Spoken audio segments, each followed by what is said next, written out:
Tu sais, honnêtement, les diplômes, ça ne sert pas à grand-chose, notamment dans la situation dans laquelle on est. Je veux dire, tu as beau avoir 10 000 diplômes littéraires, ou je ne sais pas dans quel domaine que tu veux. Tant qu'il n'y a pas d'entreprise pour t'employer, bah, ton diplôme ne sert à rien. Je vais te faire une confidence. Tu vois, j'ai fait mon cursus donc jusqu'en master et j'avais la possibilité de faire un doctorat. Mais en m'en rendant compte qu'en faisant un doctorat en anthropologie culturelle, je me suis demandé, mais à quoi est-ce que ça va me servir? Quand je considère la réalité socio-économique de mon continent, de mon pays, mais on n'a pas besoin de docteurs en lettres. On a besoin d'entrepreneurs. Tu sais, en Allemagne, pour prendre l'exemple du pays dans lequel je suis présentement, ce ne sont pas j'ai envie de dire, ce n'est pas l'État au sens propre qui définit le programme scolaire. Ce sont les industriels. Et c'est partout pareil comme ça dans tous les pays industrialisés. Ce sont les industriels qui définissent le programme scolaire. Pourquoi? Parce que ce sont eux qui sont les pourvoyeurs d'emplois. Ils disent à l'État, ok, nous on a une entreprise, on a besoin d'ingénieurs. On a besoin d'ingénieurs dans le bâtiment, on a besoin d'ingénieurs automobiles, on a besoin d'ingénieurs en métallurgie, on a besoin d'ingénieurs dans ces domaines. Est-ce que tu comprends? Donc ce sont les entrepreneurs qui créent les emplois. Et donc, moi en tant qu'Africain, aller chercher, je ne sais pas moi, un master plus 15, un doctorat plus 30 ou je ne sais pas moi, à quoi est-ce que ça me sert? Je veux dire, à quoi est-ce que ça sert à mon pays, à mon continent? Surtout, quand tu as encore le malheur d'être de ceux-là qui ont des thèses et des doctorats et qui ne produisent aucun travail scientifique. Je veux dire, qui ne font pas de la recherche, qui n'apportent pas quelque chose de nouveau à la science. À la science, je veux dire, mondiale. Ou quand on parle science à un niveau international, l'Afrique arrive en disant, voici ce que nous on a produit en médecine, voici ce que nous on a produit en recherche agricole, voici ce que nous on a produit en sciences de la psychanalyse, voici ce qu'on a produit en sciences pharmaceutiques, donc en termes de production de médicaments, voici ce qu'on a produit en termes d'histoire, voici ce qu'on a produit dans ces différents domaines. C'est là que s'ouvre le débat. Mais ne nous perdons pas dans cette parenthèse. Laissons-la de côté. Restons focalisés sur l'essentiel. Et donc, toi, en tant que parent visionnaire, tu as besoin de faire de ton enfant, non pas un subordonné, non pas quelqu'un qui est destiné à échouer, mais quelqu'un qui est destiné à devenir grand. Non pas grand au sens de se sentir agaillardi par un diplôme littéraire ou bien, je ne sais pas moi, un bac plus 5. Non, ce n'est pas de cela dont il s'agit ici. Il s'agit pour toi, en tant que parent, de transmettre à ton enfant un esprit de grandeur en faisant de lui un producteur, en faisant de lui un entrepreneur. Donc, concrètement, tu dois canaliser ton enfant. Tu dois déjà lui transmettre cette mentalité en disant, tu vas à l'école non pas pour aller accumuler des diplômes, non pas pour finir salarié, mais tu vas à l'école pour apprendre à lire, à écrire. Tu vas à l'école pour apprendre à compter. Tu vas à l'école dans l'objectif de devenir un employeur et non pas un employé. Tu vas à l'école dans le but de compter parmi les gens qui emploient la population dans ce pays, sur ce continent. C'est de cela dont il s'agit quand on est un parent visionnaire. Tu vas à l'école dans le but d'être parmi les Africains qui font la différence sur le continent, parmi les Africains qui permettent au continent de se réapproprier son économie. Et ça veut dire quoi concrètement? Ça veut dire que tu dois déjà canaliser ton enfant. Tu dois voir le type de personnes qu'il doit fréquenter. Ton enfant doit fréquenter des entrepreneurs, des gens qui font de la maçonnerie, des gens qui font de la menuiserie, des gens qui font de la mécanique, des gens qui sont dans la technologie. Ce sont les personnes que ton enfant doit fréquenter. ton enfant, les vacances, doit faire les petits boulots.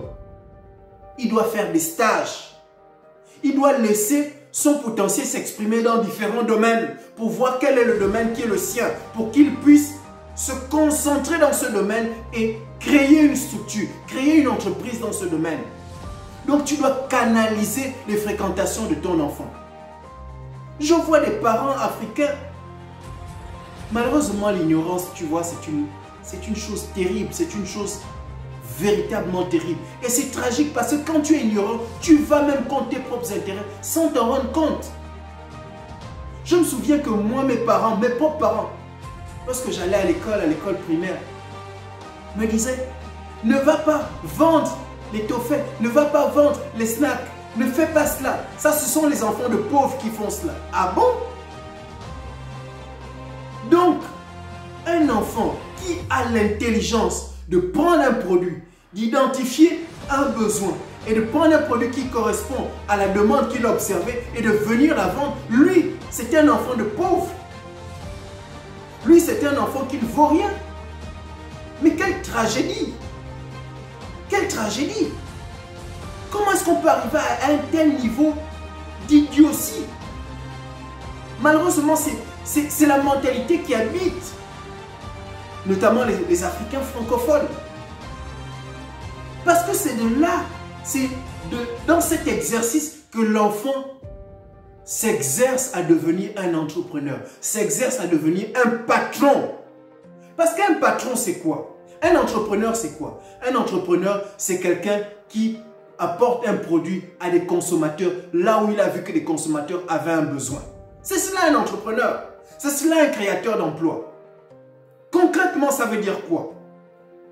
Ça veut dire que si quelqu'un voit que la demande, par exemple, du poulet est élevée, c'est-à-dire que les Africains ou que les Gabonais consomment énormément de poulet et qu'il décide d'aller ouvrir sa ferme, d'aller élever du poulet, notamment avec des techniques un peu plus évoluées pour pouvoir rentabiliser sa production, tout en évitant de tomber dans les pièges, bien sûr, de ceux qui sont dans le monde industriel. Donc, en optimisant sa production. Mais une telle personne qui met son poulet sur le marché en temps de fête, qui met son poulet sur le marché au quotidien, mais la vente de ce poulet, la consommation de ce poulet par les populations demandeurs ou demandeuses, va faire quoi? Va lui rapporter de l'argent. Et plus il aura de l'argent, plus il va augmenter sa production de poulet. Et plus sa production de poulet va augmenter, plus il aura besoin d'employer du personnel. Plus il aura besoin de se fournir avec des systèmes automatisés pour pouvoir nourrir son poulet. Passer de l'artisanat vers l'industrialisation. C'est de cela dont il s'agit. Et donc, comment est-ce qu'on peut se permettre de mépriser de telles choses? L'ignorance, encore une fois. Mais toi, en tant que parent visionnaire, tu veux agir autrement. Tu veux désormais agir autrement. Donc, tu dois permettre à ton enfant de fréquenter les entrepreneurs, de fréquenter des gens qui sont, entre guillemets, dans le système D. Ton enfant doit faire des stages en maçonnerie. Ton enfant doit faire des stages en mécanique. Ton enfant doit faire des stages dans tous ces domaines pratiques. Ton enfant doit avoir un ordinateur pour pouvoir se familiariser au trading, au community management. Ton enfant doit pouvoir faire ses formations. C'est là-bas que tu dois mettre ton argent et ton énergie. Parce qu'à partir du moment où ton enfant saura identifier le domaine dans lequel il peut entreprendre, ton enfant deviendra un patron. C'est de cela dont il s'agit. Et l'Afrique a besoin de patrons. L'Afrique a besoin des entrepreneurs. Ce n'est pas l'État qui crée des emplois. Ce ne sont pas les fonctionnaires qui créent des emplois. Les fonctionnaires gèrent la richesse. Mais pour que les fonctionnaires puissent gérer la richesse, il faut qu'il y ait des entrepreneurs qui créent la richesse. Il faut qu'il y ait des entrepreneurs dans le domaine agricole. Il faut qu'il y ait des entrepreneurs dans les transports. Il faut qu'il y ait des entrepreneurs dans l'exploitation de minerais. Il faut qu'il y ait des entrepreneurs dans tous ces domaines que je t'ai cités dans une vidéo précédente, c'est-à-dire les secteurs classiques, les secteurs en regain d'intérêt et les nouveaux secteurs créés par les métiers d'Internet. Il faut qu'il y ait des entrepreneurs dans ces domaines. Et donc, tu as besoin que ton enfant aille dans cette direction parce que c'est là-bas qu'il pourra, un, s'auto-employer, deux, devenir un entrepreneur, trois, devenir un industriel qui produit des emplois pour d'autres et quatre, devenir un Africain dont la vie compte, dont l'existence compte. Les enfants africains ont besoin de parents visionnaires, encore une fois. Tu veux être un parent visionnaire. Tu veux être un parent visionnaire. Et à côté des fréquentations, tu dois apprendre dès la maison à ton enfant à cheminer avec l'épargne, la pratique de l'épargne. Tu vois, c'est une chose qui fait radicalement la différence. Un enfant à qui on a appris dès le bas âge à épargner, non pas pour dépenser cet argent dans l'achat d'un jouet plus tard, ou je ne sais pas moi, dans un achat qui produirait un sentiment de satisfaction passager, mais une épargne dans l'objectif de rassembler un capital d'investissement. Et ça commence très tôt. Tu dois apprendre ton enfant à épargner avec un objectif. Concrètement, ça veut dire quoi? Ça veut dire que si ton enfant a 7 ans, si ton enfant a 10 ans, si ton enfant a 15 ans, tu dois lui dire, écoute, épargne, de sorte que tu puisses rassembler un capital qui te permet de te lancer dans le secteur que tu as identifié, où tu sens que tu peux entreprendre. Moi, je te soutiendrai, mais je veux que tu apprennes toi à épargner, que tu apprennes à épargner avec un objectif, que tu apprennes à gérer tes finances. Et là, c'est le troisième aspect. Tu dois apprendre à ton enfant la notion d'actif et de passif. Il doit savoir, dès son plus jeune âge, que son argent ne doit pas aller dans des dépenses futiles, dans les plaisirs passagers. Il doit apprendre à se priver dans l'objectif de devenir l'entrepreneur qu'il doit devenir, de devenir l'employeur qu'il doit devenir, de devenir l'industriel qu'il doit devenir, de devenir le patron qu'il doit devenir, de devenir ce citoyen sur lequel son pays peut s'appuyer parce que c'est un citoyen qui crée des emplois. Parlons un peu du pays. Comment est-ce qu'un État vit? Un État vit à partir des contributions du contribuable. Ça veut dire quoi? Ça veut dire qu'un État a besoin des impôts, des taxes et des impôts. Mais qui paye ces impôts? Ce sont les salariés. Mais pour que ces salariés puissent payer des impôts, il faut qu'il y ait des entreprises qui emploient les populations. Elles sont où ces entreprises? Elles sont où ces petites et moyennes entreprises? Elles sont où ces industries? Les gens qui ont de l'argent chez nous, quand ils investissent, ils investissent dans le secteur tertiaire. Mais ce n'est pas le secteur qui crée le plus d'emplois. Hein, dans les banques, dans les transports, non. Il faut investir dans l'industrie. Et j'ai envie de dire dans la semi-industrie. Non pas l'industrie avec un système automatique, enfin pleinement automatisé, mais avec un système semi-automatique, de sorte qu'on puisse encore profiter de la main-d'œuvre, qu'on puisse employer des gens. C'est comme ça que ça s'est fait partout dans le monde, mon sang. Et donc tu as besoin d'enseigner ces choses à ton enfant. Il doit avoir un autre état d'esprit et il doit le recevoir de toi en tant que parent africain visionnaire. Il doit pouvoir le recevoir de toi. Et tu dois apprendre à ton enfant les principes des affaires. Tu dois lui apprendre à détecter une offre, à détecter une demande. Et là, je peux que te renvoyer au livre de Robert Kiyosaki parce que c'est magnifiquement mis en scène. Tu dois apprendre à ton enfant à identifier les besoins. Problème égale besoin. Et besoin égale demande. Et demande égale potentiel d'offre pour cette demande. Et donc, c'est lui qui doit pouvoir créer l'offre pour répondre à cette demande. Ça veut dire quoi concrètement? Mais ça nous ramène à l'exemple de petits Africains qui, depuis le primaire, vendent des choses à leurs camarades africains, qui au lycée vendent des choses à leurs camarades lycéens. C'est de cela dont il s'agit. Seulement, il faut pouvoir optimiser tout cela. Donc, tu as besoin, en tant que parent africain visionnaire, de transmettre cela à ton enfant, de lui communiquer cet esprit patronal. Pourquoi se limiter au salariat quand on peut s'élever au patronat? Pourquoi être un Africain qui est un subordonné lorsqu'il peut être un chef d'entreprise? Tu ne vas pas être le chef de l'entreprise de quelqu'un. Qui va te laisser être le chef de son entreprise?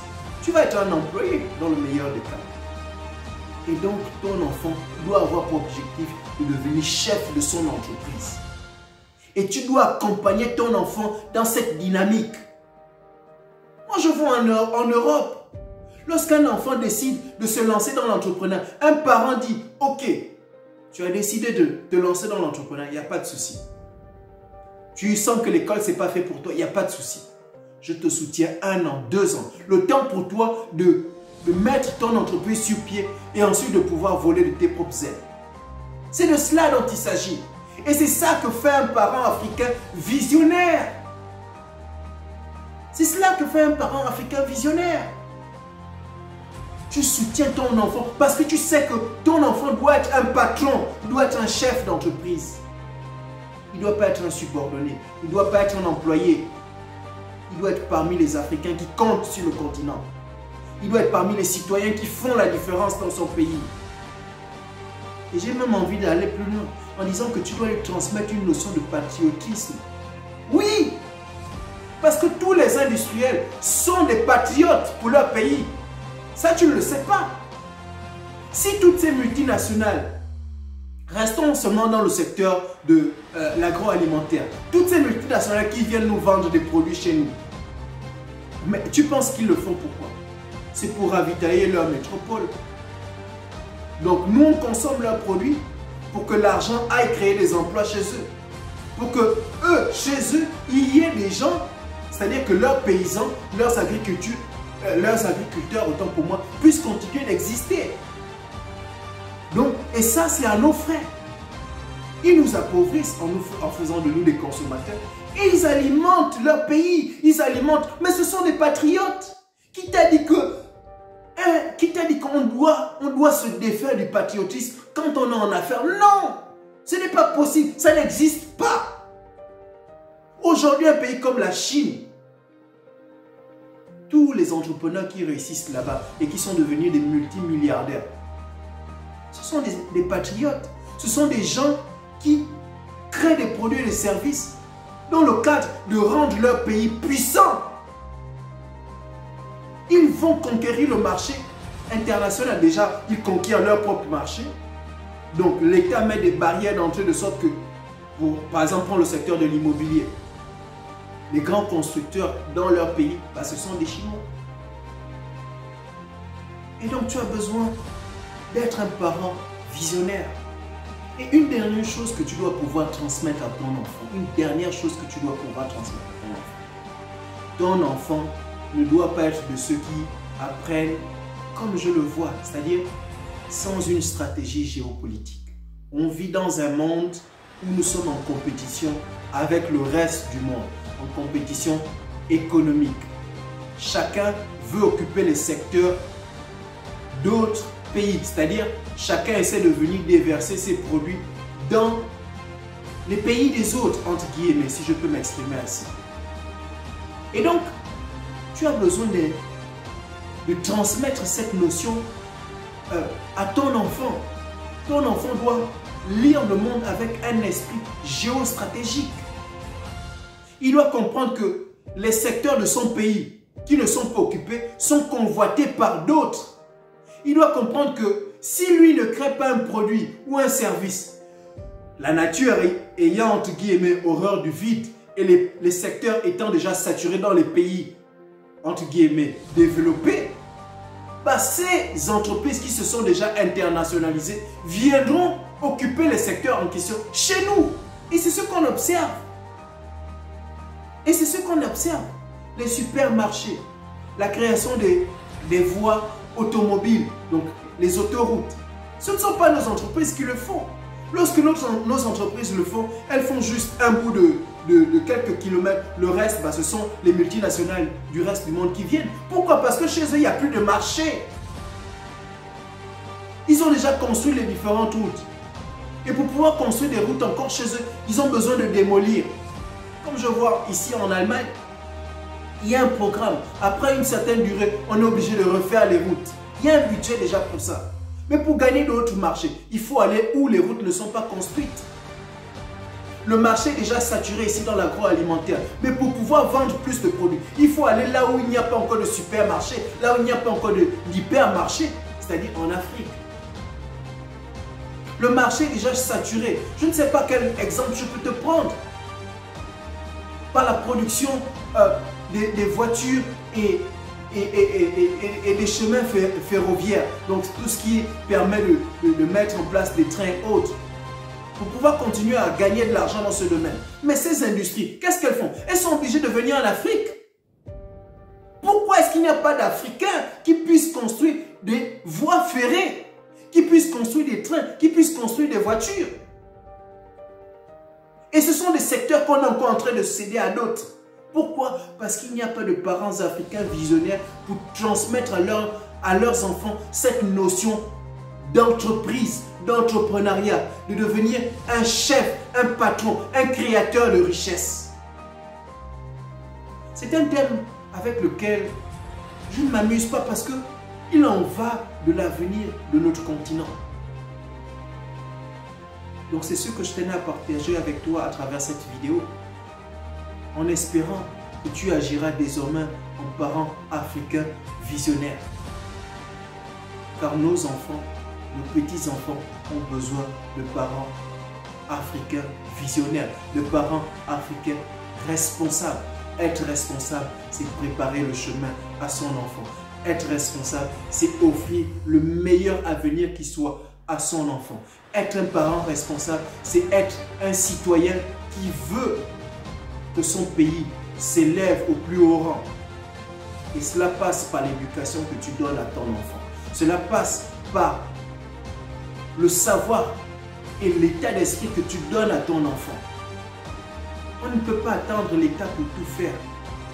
C'est à toi, à moi, de faire notre part. Et quand, certainement, l'État verra une dynamique dans ce sens, il va mettre en place des dispositions pour permettre l'éclosion de petites et de moyennes entreprises en grand nombre, pour permettre l'éclosion de multinationales. C'est de cela dont il s'agit. C'était encore une fois le trésor de Tonton Klein, tu le sais, où je te partage du contenu motivant, pertinent, inspirant, enfin tout ce qui est de positif qui entend, qui permet de faire de l'argent, mais surtout de créer de la richesse de sorte que notre génération puisse créer quelque chose pour les générations à venir. Car tu sais que la force du continent, c'est toi, c'est moi et c'est tout ce qui croit en l'Afrique pour les Africains. Si ce contenu t'a plu, je te invite à t'abonner, à liker, à partager. Et pour tous ceux qui me suivent sur Facebook, je vous prie de vous connecter, enfin de vous abonner sur YouTube pour pouvoir me permettre de continuer aussi à avancer dans le travail que je fais. Ça m'encouragera énormément de sorte que je puisse continuer de vous produire un contenu de qualité. Merci encore pour votre soutien et à très bientôt pour la prochaine vidéo. Merci.